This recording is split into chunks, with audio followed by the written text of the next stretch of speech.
Welcome to Trail Wisdom Weekly, and this is Sherri. And Trail Wisdom Weekly is all about real talk for runners, walkers, and hikers who are in it for the long game.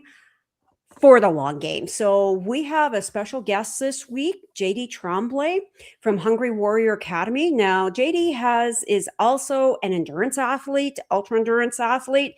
He did something pretty spectacular, and I'm going to start with that one. He did the Epic Deca. Now, you probably all heard about Ironman triathlons. Well, JD did a Ironman triathlon 10 days in a row on the islands of Hawaii. Now, most of you would go, okay, one is enough, thanks. But JD did 10 in a row. So, yes, he knows what endurance and the long game is all about. JD is also a retired Canadian veteran, and he's also a doctor of naturopathic. So, he has a very diverse background, and we've got him today as a guest to answer some questions about particularly nutrition, because we get it all out there in piecemeal. So, JD is going to bring it all together and how you, as an everyday athlete, can fuel yourself for your events as well as in life as well too. And by the way, ladies, stay tuned because JD's going to address some little shifts that you can do for the hot flashes, the menopause, perimenopause. You know what I'm talking about. Yes, and then stay to the end because JD has he's going to tell about his Hungry Warrior Academy. Okay, so welcome, JD. Welcome. I'm glad to have you here. Yeah, glad to be here. Thank you, Sherri. So tell the listeners a little bit about Epic Deca. Like, what are the big things that you got from Epic Deca, other than the fact it was a heck of a race? So tell us a little bit about that. Yeah, I really enjoyed it.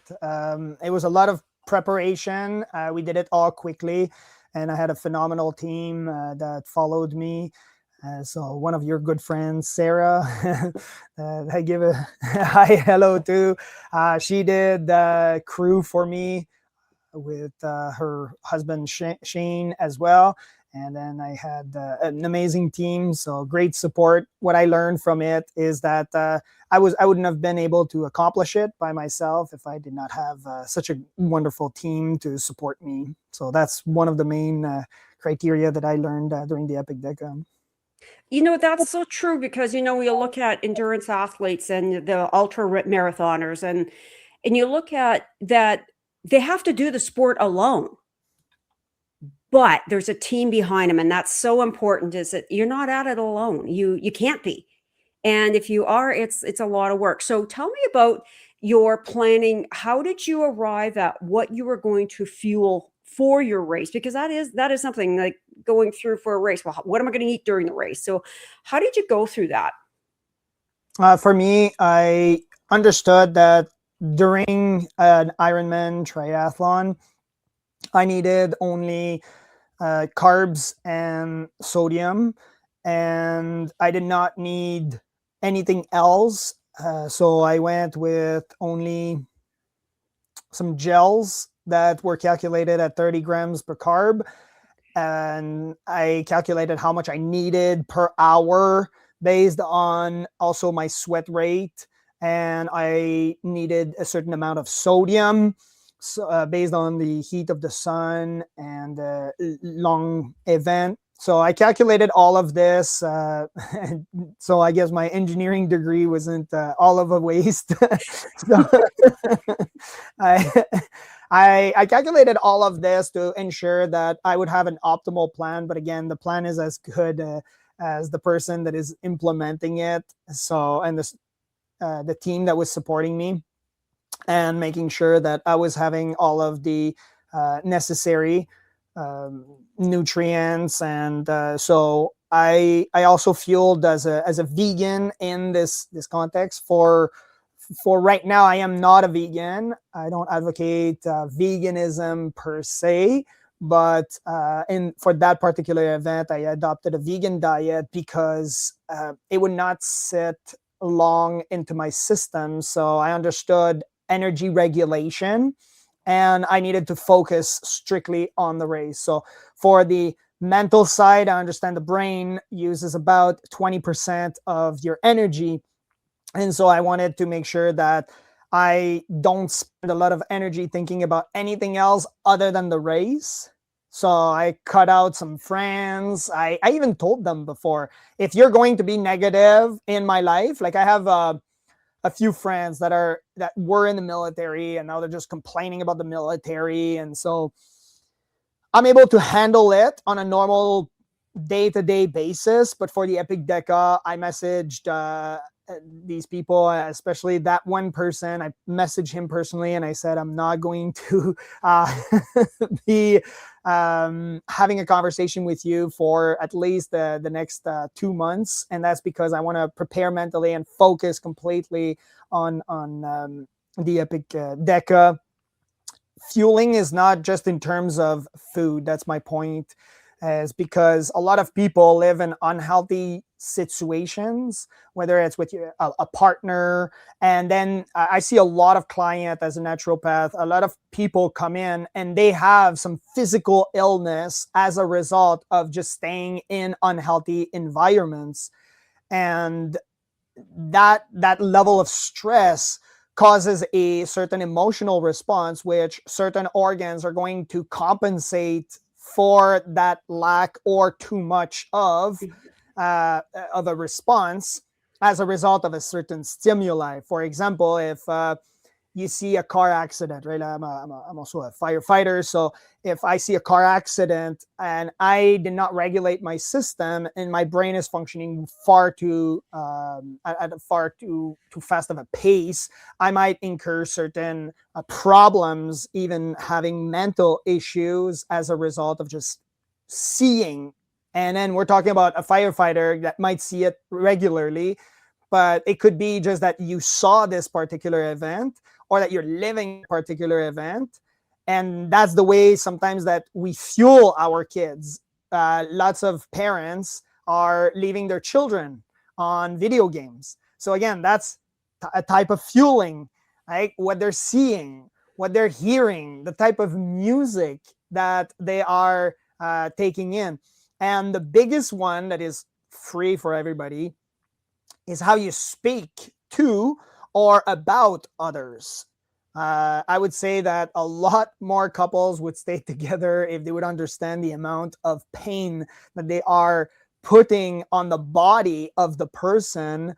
It's as if it's a death wish if you have too much anger towards a person, and then you oftentimes live that anger with your behaviors. So again, going back to the Epic Deca, how I fueled was not necessarily just in terms of food, but was also in terms of reducing the amount of social media content that I was watching, the amount of people that would be unhealthy in my circle.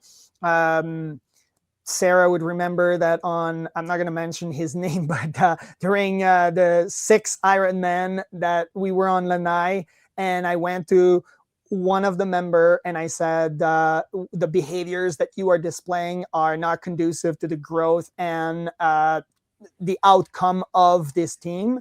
And I have to make the difficult call to remove you from the team in the middle. So I'll pay for your flight to go to the last island. Just meet us there, or don't talk to us, don't see us.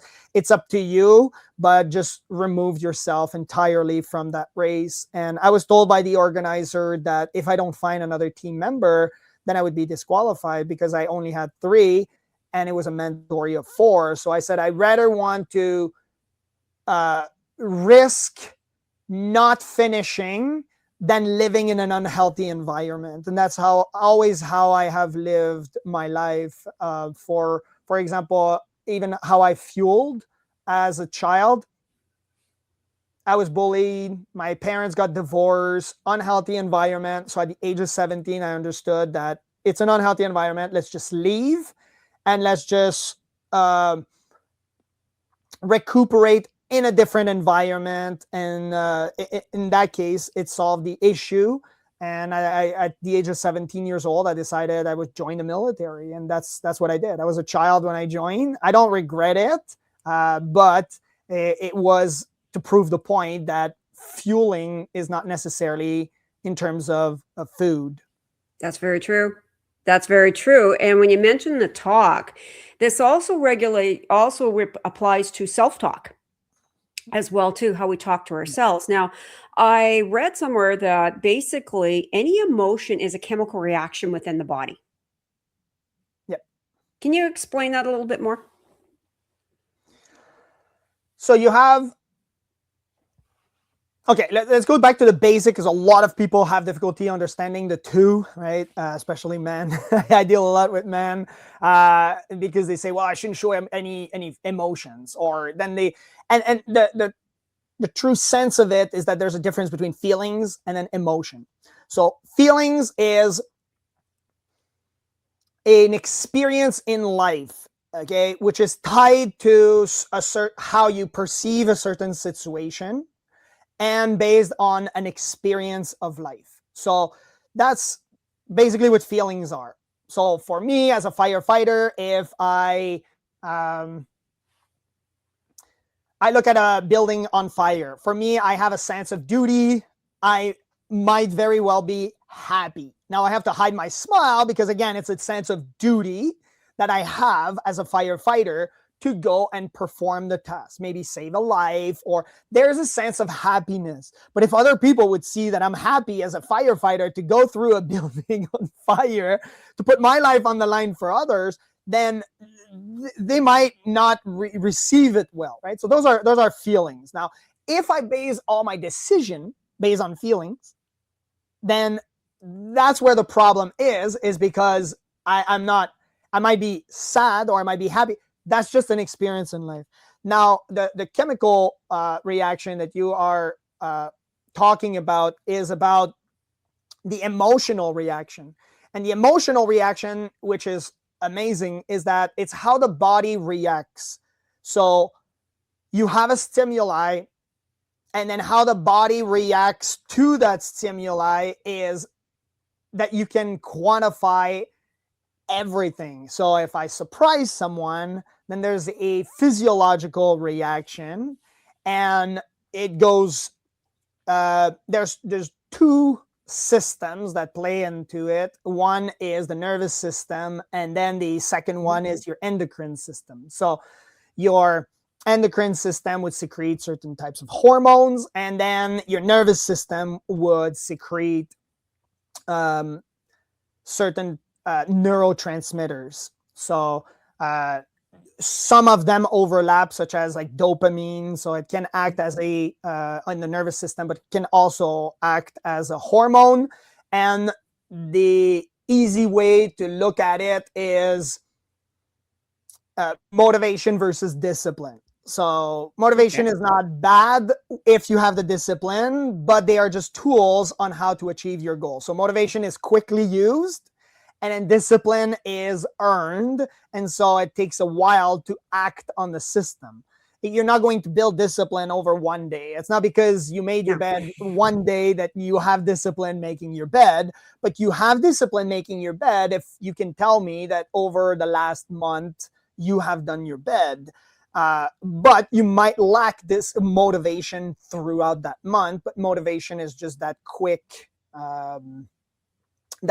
way to get you to do that task, which is the goal that you are seeking. So similarly, you can use these systems, such as the nervous system, which is quickly used. So it's how you're reacting to it. So if I surprise that person, or if I surprise you, your pupils get dilated, your heart rate would go higher.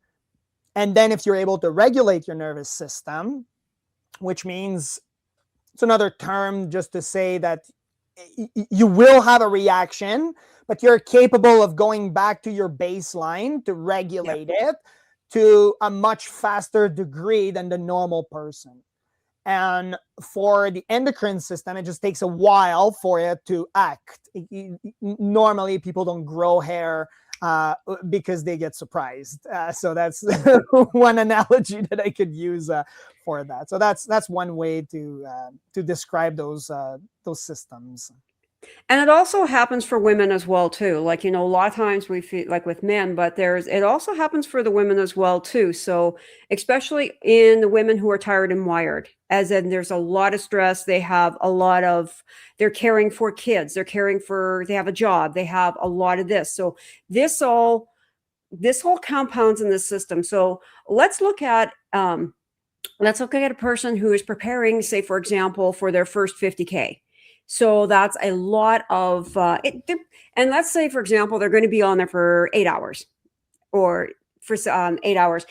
And you're looking at with a diet, and you have a very good thing, a very good point is look at what we also intake rather than we look at food and water, that food, water, salt. Okay, I've got it. But what we also intake. So we look at the person looks at to get through this would probably do a combing of their life, combing and going, okay, if there's anybody that's doing that negative, out you go. Yep. Speak to you after the race. And if you can't say anything nice, don't say it at all. Like a parent should say. But let's look at, so let's say they did an evaluation and did that. Now, how would they prepare food wise and water wise? I know you mentioned having a certain amount of gels per hour. And I get a question. I have to ask, how many gels did you consume during the Epic Deca? Well, each I consumed a lot. We're talking about so the minimum was 30 grams, which is one gel every hour. And the average was about 60 grams, so 2 gels per hour.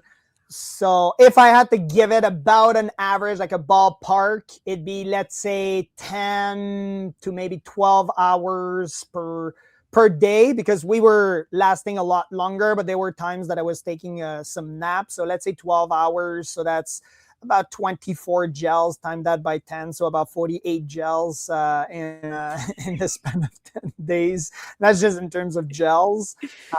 In terms of sodium, it's about 1,000 kilogram of salt. 1,000 milligram of sodium every hour on average. So let's say 12, so 120. It's a lot of salt. But you're also in a humid environment and you're also sweating. So yeah. How well do you like gels now after consuming that many? I do love them still. That's because I tend to look at fuel and food as it's math based and then it's purpose based. And I learned in the military because they don't put a lot of emphasis on the food, which is quite sad because they want us to perform at an elite level, but they give us all of the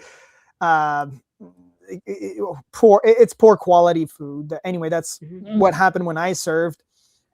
And so I learned that you just have to ingest the food that you need and understand what is the mission, what is the purpose, get that food into your system. And so I understood that I needed carbs. I needed that amount based on my metabolism. I needed also that level of sodium because I did sweat tests as well. So I understood my sweat rate and I understood how much I needed based on the condition. So that, to me, that's how I fueled. I had one meal per day in the morning. I had some oatmeal, and then I had certain powder form, such as that would give certain protein powder. And I also had certain greens to give me all the vitamins and the minerals that I needed to perform throughout the day. But at least I had the basic. And then I had the energy to get me going. But definitely the BRAIN acronym that we use at the Hungry Warrior Academy was a lifesaver for it. Can you explain that, the BRAIN, what that means? Because like when you think about BRAIN, and it's an energy hog. It really is.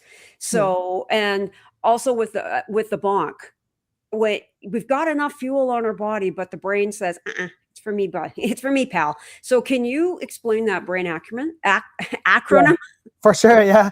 The BRAIN acronym that we use is B is for blood chemistry, R is recovery, A is attention, I is inflammation, and N is nervous system. Once you're able to regulate all 5 systems and understand them well based on your particular purpose or mission, then you're able to regulate most of your system, if not all your system.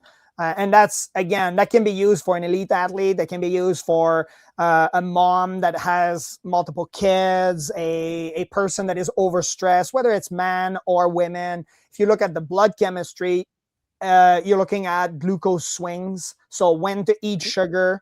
You're looking at a guy who takes in a lot of sugar. And we were sharing, I was sharing a story about my maple syrup to some degree. Some people might even qualify it as a maple syrup addiction. I even have because in my practice, I have clients that can't afford my services. And I understand that to some degree, they're quite like high for some people. And so I've placed 4 people that are unable to pay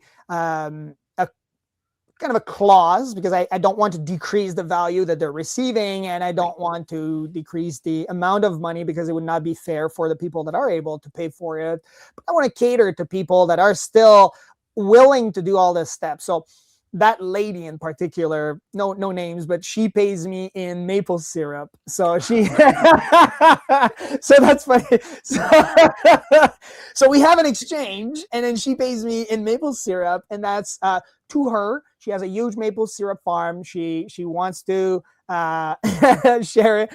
So again, you're seeing a guy who's drinking maple syrup, who eats a lot of maple syrup. But again, if you're understanding of your glucose swings, which is part of the blood chemistry, then you can tell your brain when to activate, when to use that sugar. So it's not necessarily this black or white response where I'm saying, please stop sugar entirely, or yes, add a lot of sugar.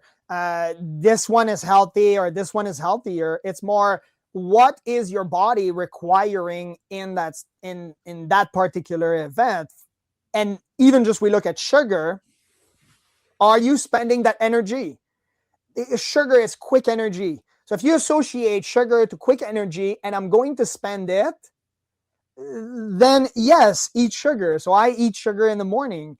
As soon as I wake up, I have 1,000 milligrams of sodium. But for the majority of people, they go to the doctor and the doctor will say, cut out sodium or salt out of your diet. And that's, well, here's a clear understanding of sodium. If you sweat, then take in that salt. And then a quick calculation, again, not perfect, but you weigh yourself before exercise, you go do some exercise, let's say for 1 hour, and then you weigh yourself immediately after. And then if all of the water weight that you just lost, most of it through the sweat, most of it is sodium. And so you can calculate that sodium already by that quick calculation. So if now that person can know and again, it's not a perfect calculation. There are better methods out there, but it's a free one that anybody can use. You can calculate your sweat rate. Then again, are you really sweating? So now you can use it. You're an iron worker, and then you sweat a lot. And now you know your sweat rate because you went on a treadmill. You just calculated the weight before and after. And now you understand a bit more your sweat rate. Now, are you going to take in a sodium solution, or what type of sodium solution? How is your body using it? So these energy drinks such as Gatorade or Powerade, they do have electrolytes in them. They also have sugar. But now if you understand I need quick energy, then yes, you do have the sugar, but I'm not going to sweat. So why would I need Powerade or why would I need Gatorade? The reason why we have Gatorade and Powerade is because it's for an athlete. The athlete is at a soccer practice and he's spending the energy and also sweating. Therefore, he needs the sugar and he needs the electrolytes. And when you combine both, then you have that form of energy drink. So that's just one of those factors from the brain acronym that you can look at. And that's just, again, glucose swings, but we can look at hydration, we can look at electrolytes, we can look at inflammation based on, does it create a certain type of inflammation in your blood? And then inflammation is later for, again, the type of inflammation like stressor, noises. That's another factor. But so if they look at the entire brain acronym, which I did during the Epic Deca, for me that's what carried me, then you can fuel much better. And I've got a question for a lot of people who say, like, I'm a salty sweater because I'll have the salt, like either on their clothes or on their face and stuff like that. What would you say to that person who says, I'm a salty sweater and I leave all this crustiness? Do I need to replace that salt as well too?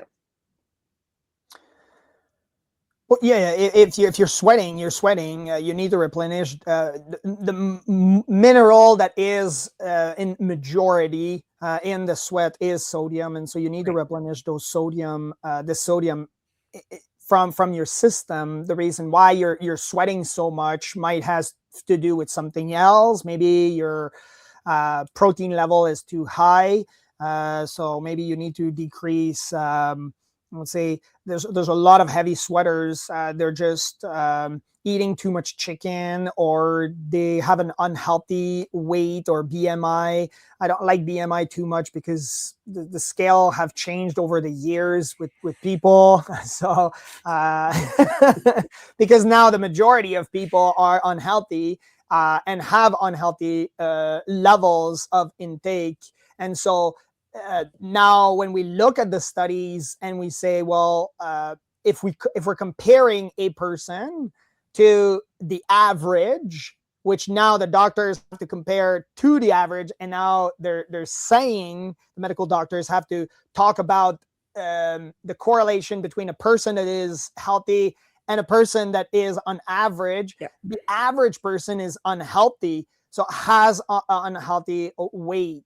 So the question is about the sodium. Well, if you look at it, JD said on a podcast, if you sweat, you replenish that sodium. So then you have to understand what is that that amount of sodium. So if you're a heavy sweater, then maybe it is about going to 1500 milligrams, because a normal person is about 1000 milligrams per hour if they are sweating a lot. So that was for me. I'm about average to high, but I'm not at a high level. And then there is also packing for an event, so preparing your cells to ingest a large amount. So in athletic, we call it preloading. So preloading is a factor where you're preparing yourself to receive a significantly more or greater amount of sodium in your system and be able to regulate it properly. So it stresses the kidney, definitely, but you understand that it's only for a period. So for me, I did 1500 milligrams 2 times a day, so 3000 milligrams of sodium 3 days prior to long events. So any ultraman that I've done or any ultra events that I've done, I did preload with sodium, and I did prepare my body for it. So again, it's about preparing the system.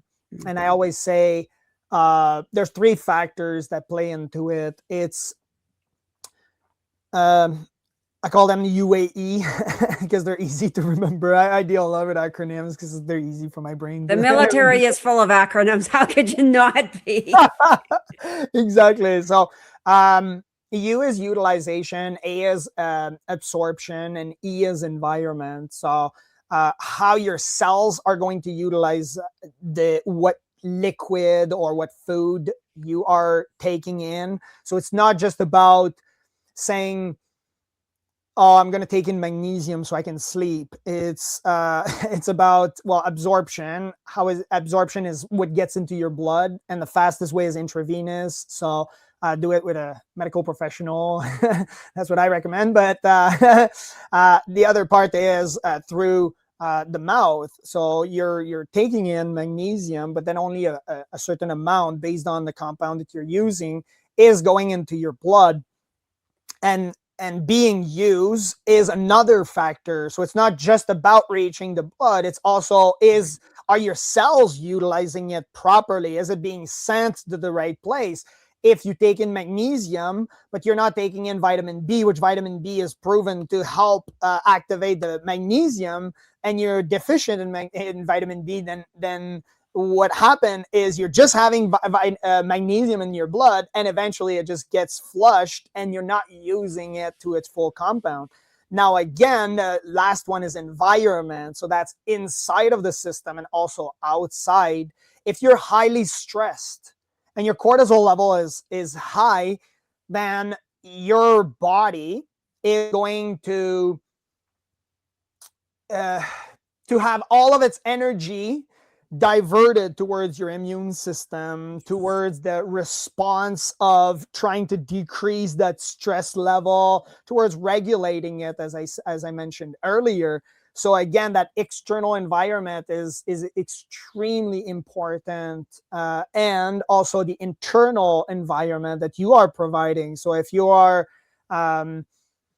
overweight, or if you are having heavy metals. So I know now you're in Alberta, so I know that's heavy in oil and metals, and to some degree, you need to have your system being flushed of these heavy metals, or sometimes it has to be incorporated in your diet, depending on what you need. And there are some professional testing that you can get done, but if you're not providing the healthy environment for these supplements to work, and your cells are not being able to utilize it, and you're not having the full effect of it, and now you're just taking in magnesium, wasting your money, and then as an example, and then you realize that, well, this is not going to work, so I'm going to go with something that actually works. And our medical system, again, not to talk badly about it, but it's facts, it's there to fix quickly the issue. And it's good because it has its place, because otherwise people would die. So I'm thankful for our medical teams and the medical doctors and the nurses. But again, if that's your only option and you're stopping your car, to use it as a metaphor, if you're stopping your car too fast, you will break your car. And so if you are having a lot of pain and you're not addressing the source, you can give a lot of antidepressant to someone. If you're not changing their environment that they're in, and you're not helping them make better life choices, there's a high likelihood that those antidepressants will only be a mask for your condition. Not to talk about the medical field or the psychology behind it, but again, if you're not changing how your cell utilizes it, how you absorb it, and your environment, then there's so much that you can do. And that's why alternative medicine might be an option that some people might consider to some degree. There are some great tools out there, and that's why I get to talk about them. Well, and the thing is, as well, because I use a naturopath as well too. And the one thing that, particularly nutritionally, so let's go back to the person who's going to do the first 50K, and okay, we salting and preloading for the salt. Yes, I've done that, actually. Done it when before I ran to Javelina, and it makes a huge difference. It makes a huge difference. Now let's look at with carbs. Now there's carbs in sugar and in starch. So when you look at everything breaks down to glucose. It's just how quickly, because glucose hits the bloodstream into the cells really quickly, whereas fructose and the rest has to be broken down. So can you look at whether a person, and I know everyone's going to find out what works for them. Some people love the gels or the maple syrup, and some people need something a little bit, or need something a little bit more, a little slower. Like, for example, I'm back of the pack. So if I fed fuel just on gels, I would be a mess because it's too quick. So how could a person look at, and let's say a person like a back of the pack. So okay, I'm back of the pack. I would finish this 50K in 8 hours, and I like to use food. Like to use a mix. So how could a person decide what they're going to do, what they're going to take, and it kind of give them an avenue of where can they start? Okay, well, we looked at sodium. Now we're looking at carbs. Um, Definitely, there are some different carbs. So, okay. That person, if they're running a 50K, should look at the utilization, because it's how your body is going to utilize that carbs and react. Yeah. So utilization in terms of reaction. Okay. So, for example, for me, I ran Ultraman Canada when Shane and Sarah were there as well. So Shane was one of the racer, and I was fueling much differently with a different type of carb than I was. And then I started having some stomach issues, and I was fueling with a different company of carbs. So again, they were using the exact same compound, but it was in different flavors. There were some additives that were added to it. And then I was also fueling with a lot more beet as well. And I had to lower this amount. So again, how your body reacts. So for me, I ended up in that particular race. I would say I ruined my run, but I I did finish in a fairly good time. But I ruined it because I was at the lead in running. I'm still a strong runner, but when I got halfway, my body just started reacting poorly. And what happened is that with the heat, the carbs gets activated in your system, and it flushes it inside of your intestine. And so what happened is that now not a lot gets absorbed into the blood, and you get to poop a lot more as a result of the heat. So that has to be taken into consideration, the temperature, and the most important part, I'll circle back to it, but it's how your body reacts to it. For me, I react very well with maple. I grew up on maple. I was drinking maple as a child. We were not wealthy, but my uncle had a maple farm, and he was giving my family maple. So I would sneak in at night, and then I would drink 500 milliliter of maple before going to bed. So again, I would not recommend any client or anybody listening to it to just fuel on maple. But for me, this is how my body reacts. So the best advice I can give to everyone, no matter if they're male or female, or what age they are at, is how your body reacts, and to do some testing with it in a quite similar condition that you are going to run in. You don't have to run an entire 50K or an 80K to know about it. You can run a half marathon in the same pace that you do. So for me, okay, let's take for me, for instance, I did, before the Epic Deca, I flew to Texas because I lived up north of Quebec. So we're talking negative 30 degrees Celsius. Like, we're talking Alberta weather, but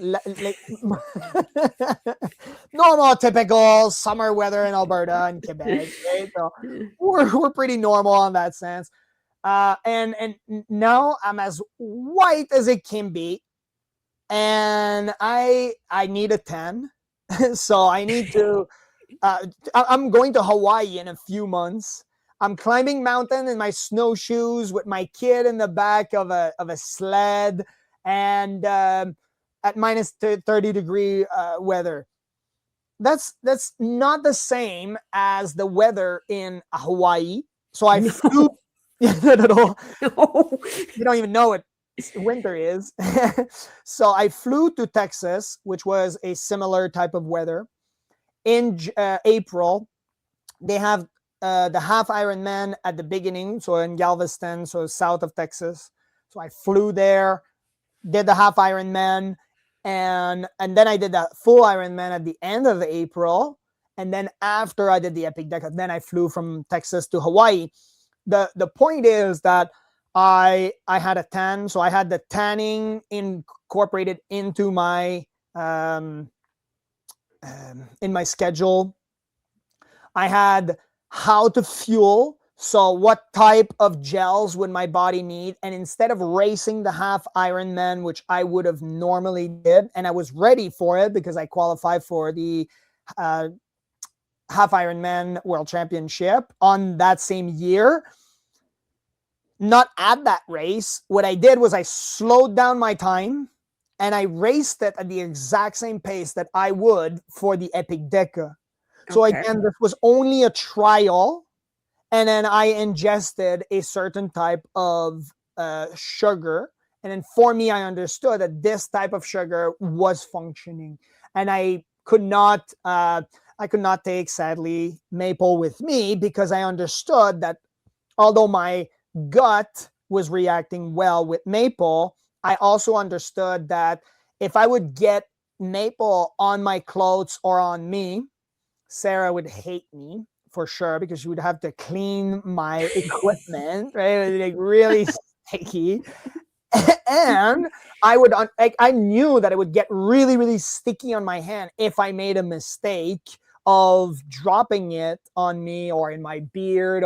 It would just, again, my attention had to be focused. So I picked a gel. For me, it was Precision Fuel and Hydration that I chose, and I tested them.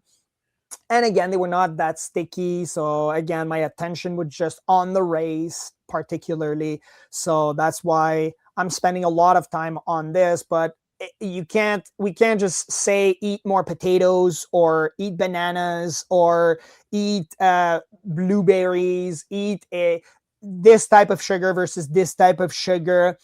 I'm not selling any sugar, so I'm not promoting any company in of itself.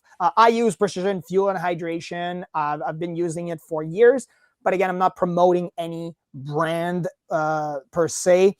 So I would say pick a brand or pick something that would work in that particular context for your purpose, and do the math correctly. So the two factors that are really important is math and purpose and math are both driven by how your body reacts.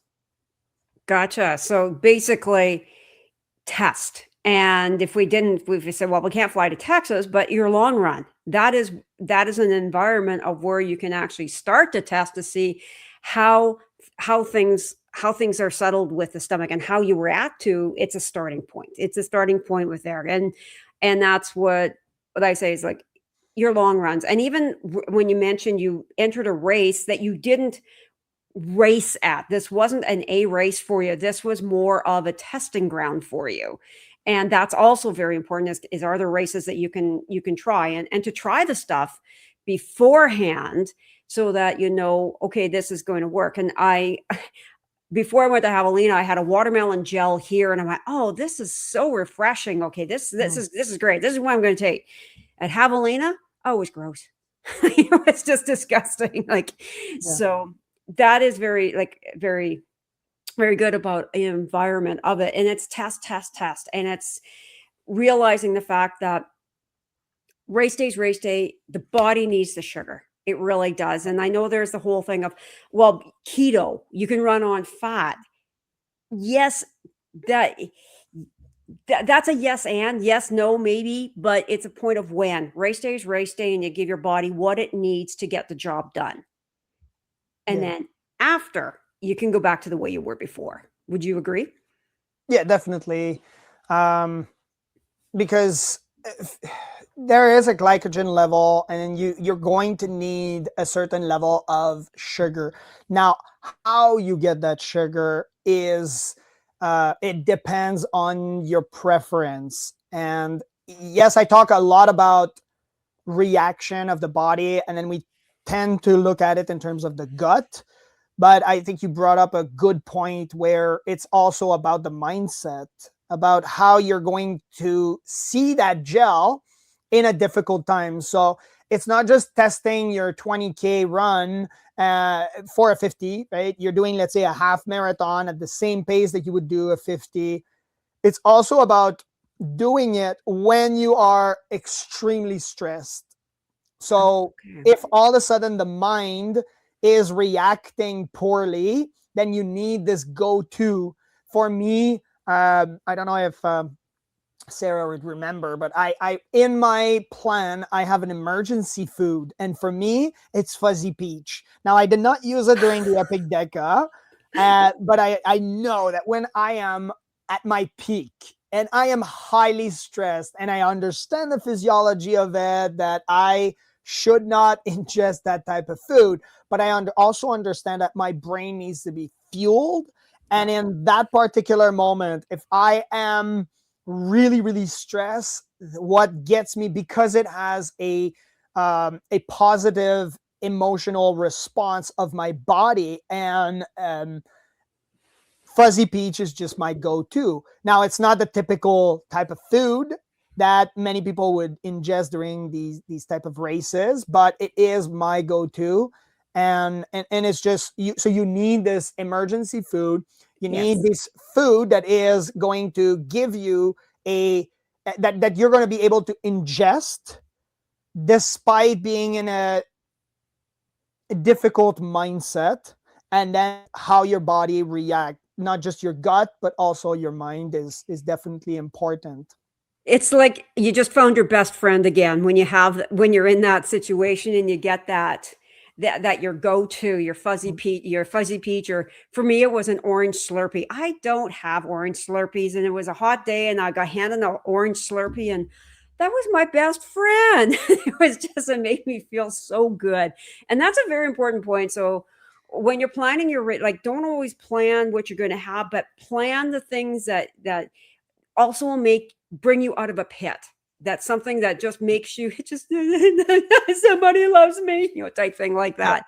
And because like when you're into endurance, it's not a straight line. It's up and down and left and right. So have that. So speaking of food, and we have especially for the female listener, the ones that are going into perimenopause and stuff, one of the things that we get is the sweats and the hot flashes. Is there something? Yeah, we can have a fan, but is there something that we can do, whether it's diet wise or something that can help alleviate the hot flashes, or have something that if once one starts, how can it be mitigated? Do you have anything for that? Well, cold plunges has been proven to regulate hormones as well, so bring them back to a balance. So there is definitely cold plunges, and a lot of studies have been shown to support that. Um, if people are not into cold plunges, because again they're already at their peak in terms of stress, then sometimes taking a cold shower will also help. And it's up to the level that you are uncomfortable, but not too uncomfortable to make you miserable. Exercising regularly is definitely key in that context, because you want to maintain a healthy body weight. The way the sweat response is, it's a regulation of your thermal stimuli. So if it's really hot on the outside, the body wants to cool itself so that your normal cooling system is, or your sprinkler system, so to speak, is your sweat. And so you want to be able to calculate your sweat rate, not go too much in a deficit of sodium, because now you are not just depleting your sweat. So it's not just the liquid that is coming out, but it's also the sodium. So you want to watch your sodium intake by calculating your sweat rate, because what sodium does, although some people say to decrease it, if you are a heavy sweater and you're having hot flashes, what sodium does is it helps with the synapses, or it helps with all of your nervous system is regulated by sodium and potassium. And so it's up to you to make sure that you have a healthy intake of sodium. So I would even recommend a certain solution of electrolytes, not necessarily those drinks, because again, if you're taking in those drinks, let's say the sugary drinks that we talked about earlier, let's say Powerade or Gatorade, and it's not against these companies. They have their purpose, okay? It's just the way that people use them that is wrong. So if all of a sudden you want to replenish your electrolytes and you're not taking in tablets, and there are some tablets that are quite cheap at the store that you can get, and they are just about sodium, or the strong portion is sodium, then what you're doing is now you're helping your body and making some healthy synapses, or you're helping your nervous system. So therefore you are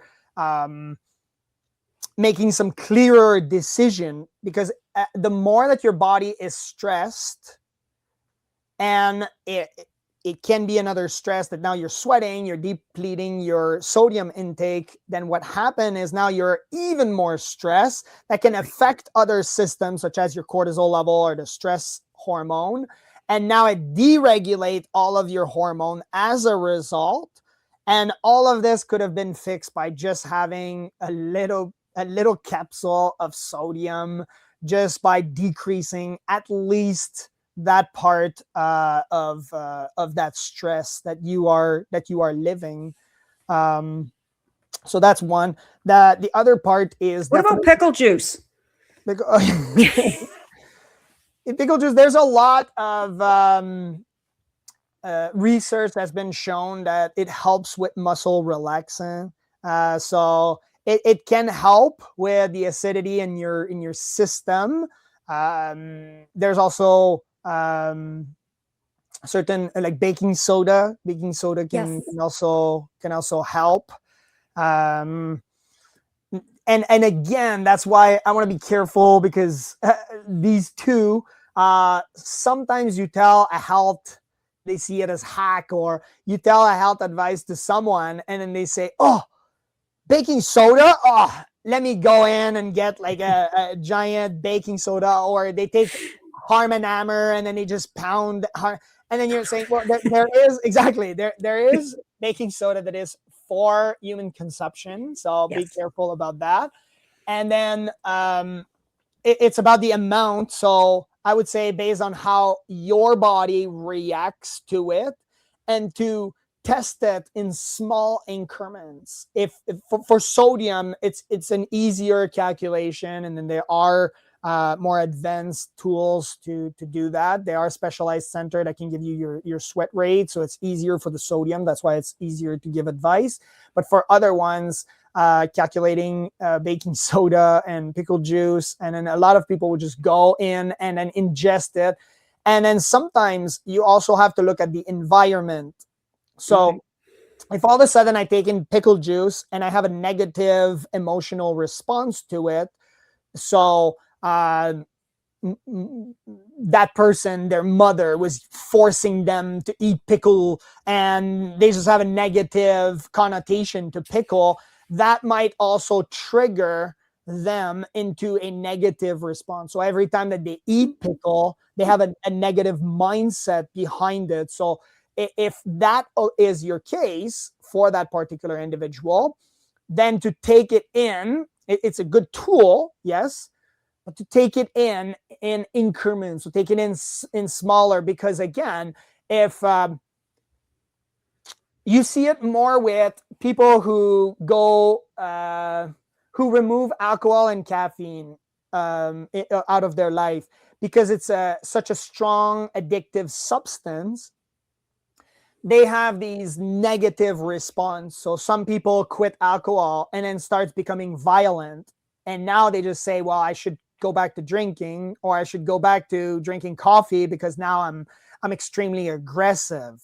So by, instead of cutting coffee completely out of their life, what about you do it in increments? So maybe one coffee a day, or maybe one coffee every 2 days if you can manage it. So if it's, the advice I can give to people is, if it's going to impact your social life outside of this, let's say, pickle juice, and I know that it's just pickle, by the way, but if you're eating a pickle and all of a sudden you're snapping at your kid and breaking plates in the kitchen,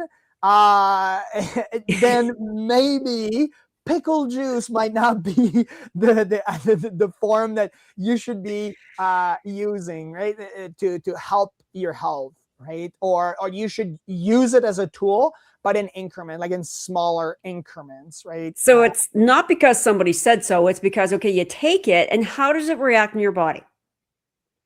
Well, the way it works is you ingest it, and then you have the acidity.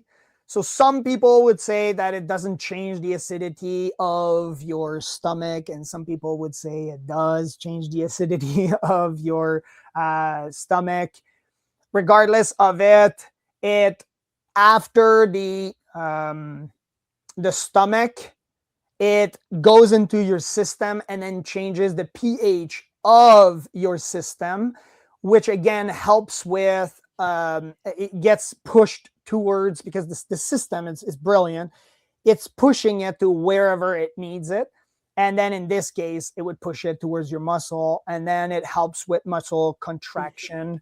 And so it relaxes your muscle. And so that's how it works. It's actually, yeah, it works very well. So that's very good to add the cold. Like, I know myself, cold plunges, no, but I start with a cool shower, increasing the cold. That actually works for hot flashes. And the sodium is one I did not know. Now, a question is for dietary, for hot flashes, what about the relationship of sugar and a hot flash? Is there any correlation with that there? Like, should the female do dietary changes, or what do you recommend with that? What's something they could look at? Okay, I'll go back to the environment, how and the reaction to the body. So if you're taking in a certain amount of sugar and you are becoming extremely snappy, then yes, okay, definitely sugar impacts the brain. It's highly addictive. The brain function can get affected to a point where it's even higher in terms of addiction than cocaine and other even heavy drugs. A lot of bacterias even thrive on sugar. So are you going to ingest it for a purpose? And how is your body reacting? And are you staying in that particular state of mind for a long period? So for me, we did a retreat last year. It was 2 weeks, not 2 hour, 2 weeks with some guys, and it was extremely demanding. But again, guys learned a lot. And but again, for 2 weeks. And after that 2 weeks, I sat on the couch with a tub of ice cream and I was eating it, right? So as you can tell in my body size, I'm not eating a tub of ice cream every single day. I am quite healthy physically, mentally also. So it's about understanding what is the purpose. At that time, of course, we had guys, and I was not eating ice cream in front of them. We were eating quite a strict diet. It was difficult, but I understood the purpose. I understood how my body reacts, and I also understood the environment that I was living in. Was I affecting my environment? No. Some of the guys heard about me eating ice cream afterward, and there's nothing. It's not. You still need to be able to live, but what happened is that a lot of people live in that state of mind constantly. So there's an overeating of certain types of comfort food. So for me, fuzzy peach is amazing. Okay, I love fuzzy peach. Even when I was a vegan, I was still eating fuzzy peach. I discovered that fuzzy peach are vegans. I said, "Wow, this is amazing!" Right?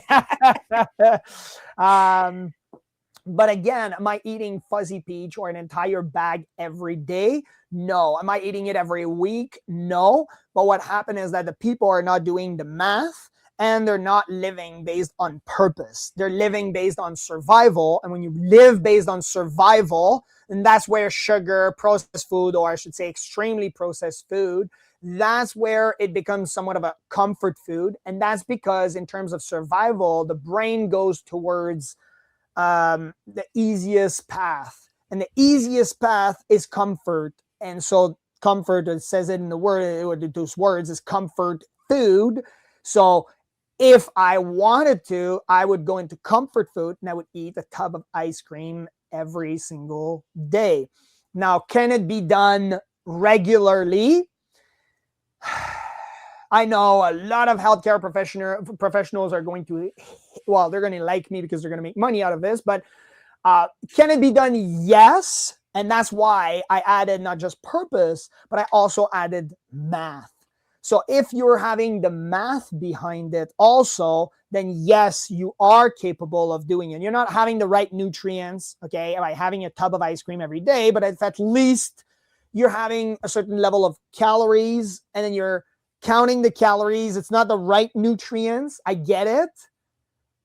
You're not getting what you need, but at least you're getting the level of calories that you need. So that's why the math is also important, not just in terms of the quality, which would veer more towards the purpose. Gotcha. Gotcha. And it's just like after you do an ultra event, it's just like what I say is don't censor what your body is going after, because you know what? You're probably going to eat something you usually don't. And that's not the time to be on a diet, is right after an ultra endurance race. Your body is saying, I want this. And yeah, that's when a dangerous place is between me and a food source. So I look at and to let that go. And I think the whole thing is like, all right, what's happening at this time that I'm grabbing for something? There's sometimes, yes, I want some ice cream type thing because you know what? I just want some ice cream. But is there something else behind that? So that's actually a very important point there of not only, it's not just the food, it's what's the surrounding environment that's happening, and look at, is it something else that's actually the trigger? Yeah, because during an ultra event, if you let yourself go, you can eat anything. You can be on a race, and there are guys that fuel like this, some long events with pizza, and but for me, what works better, and what I say for me is not specifically for me, but for everyone else, if they want to use it, math and purpose is definitely the two key components for any type of intake out there. If you're saying, oh, I'm ingesting this type of food, well, I need to calculate how much or what am I getting out of it and where am I going with that type of food. Because if you look at it, and I said those advice to my kid, and he was a child when he started. He was 9 years old or 11 years old when he became the world champion in trail half marathon. Really? Yeah, he's two-time world champion. Yeah. So, because I said to him, Noah, you can eat as much sugar as you want if you do these events. And he really wanted to eat sugar. And you tell a kid he's going to eat sugar. He said, wait, Dad, I can eat as much sugar as I want. He said, well, would you be at least my mule? Like, can you carry all of my gels and carry? You should see the response on this kid. His eyes, his pupils were dilated, like really wide. Again, this kid's on a sugar high, just going on these half marathon in trails, and he loves it. But again, when we remove these races, then he goes back to a normal diet, and we're calculating it completely differently because it's for a different purpose. But inside of a race, yeah, definitely, my son would be a phenomenal advocate of sugar intake in a race.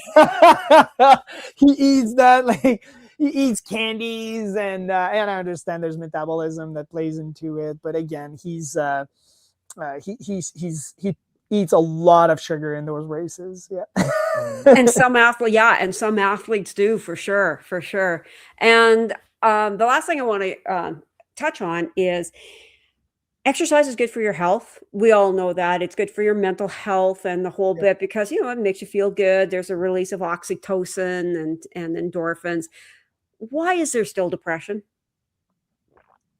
What line has been crossed that, even though, like, there's athletes with depression. So what's really happening here? So depression is a medical condition. And I'll use what Dr. Jordan Peterson once explained it.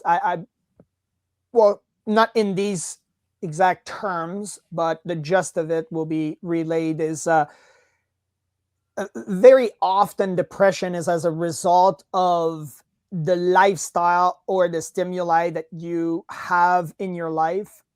And I would say it's how you react to them. And oftentimes it's because it's been a long time that you have behaved in an unhealthy fashion, and now you have to rewire your brain to be healthier, or you have to be rewiring your body to have a healthier or a healthy function.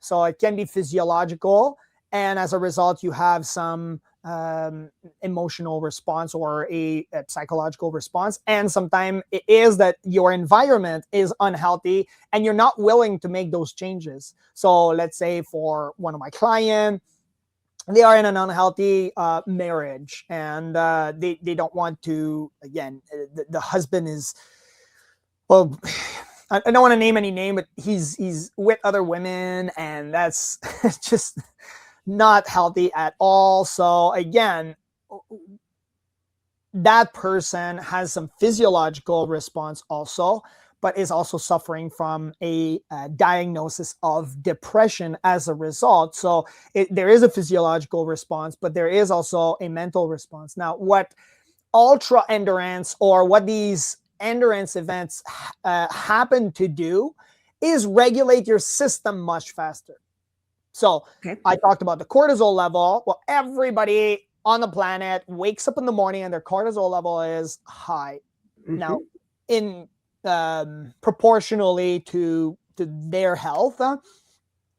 So cortisol level is high, and that's to prepare you for the day.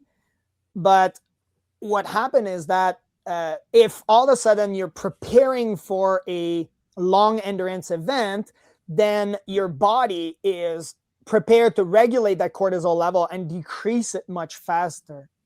Right. Now, if you stay in those long endurance events for a really, really long time, then what happened is that cortisol level is just staying high. So even though you are doing these events, multiple time in a row, which are healthy in of themselves. Having some physical exercise is healthy. It's healthy for the brain, healthy for, if you're doing them again in large quantity, it's keeping your cortisol level quite high, which again just stresses the body, doesn't regulate your hormone well. And then by being stressed all the time, now as a result, so the byproduct becomes that you're not dealing with that depression. So there needs to be some level of rest, recovery, that you need to understand that these events are just the tool. These exercises are just the tool to get you to that stage of being able to regulate, in this case, the cortisol level, but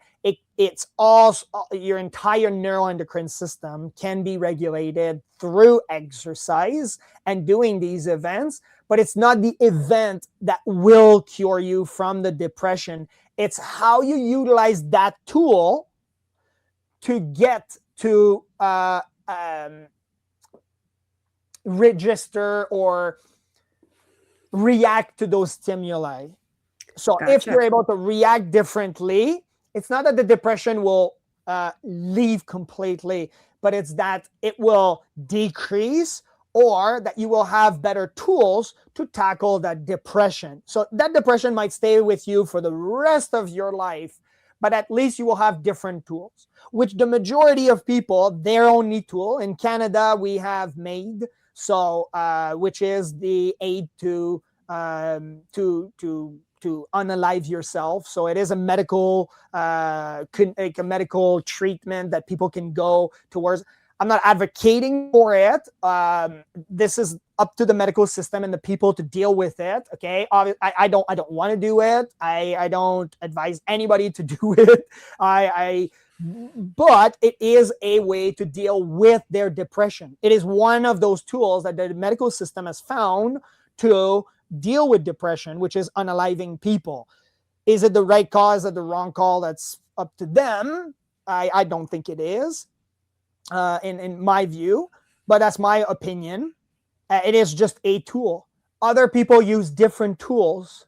So one of those tools is to go out and go for a run, to go out and go cycling and go swimming. So yes, we will still have depression because we will make some unhealthy choices. Mm-hmm. But now, at least you will have different tools. So as soon as the depression, the depressional state comes in, immediately people, if you don't have any tools to regulate your system, then you can't regulate it. It becomes even worse. And now your mindset just becomes even worse. You're unhealthy. And then all you think about, because you don't have any other tools, is about unaliving yourself in whatever method you want. And so that's why we have these high level of depression. Now, we talked about also the antidepressant. And again, they are simply a tool. Can it be used even in a healthy human being? I would say so, yes. But again, they are just tools. If you use antidepressant and then you go back to your, like my client, in this unhealthy marriage with an unhealthy individual that beats you or that cheats on you and that brings you down and yells at you and breaks your stuff, then again, what you're doing is you're just compounding the effect to make it that you're just taking in a pill, and that pill is not going to solve it. That event, that Epic Deca, did not solve my depression. It's not the Epic Deca that solves it. It's not all of these events. What solves the depression is how you react to these stimuli, and these ultra events are only the tool. These pills are only the tools. It's not the cure for it. Well said. Well said.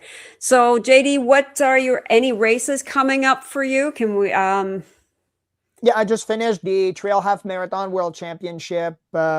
So I flew to the island of Malta last month.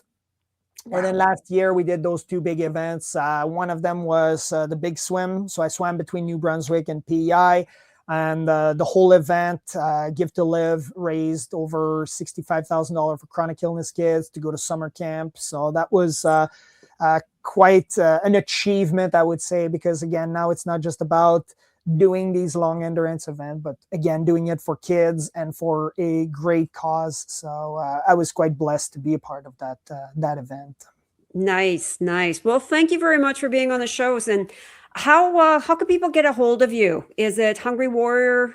Let me know your Academy.com. Yeah, like Hungry Warrior Academy.com. You have it correctly. Yes. Great, thank you. And I just about forgot. JD is also an author as well too. Here's his book. It's available on Amazon.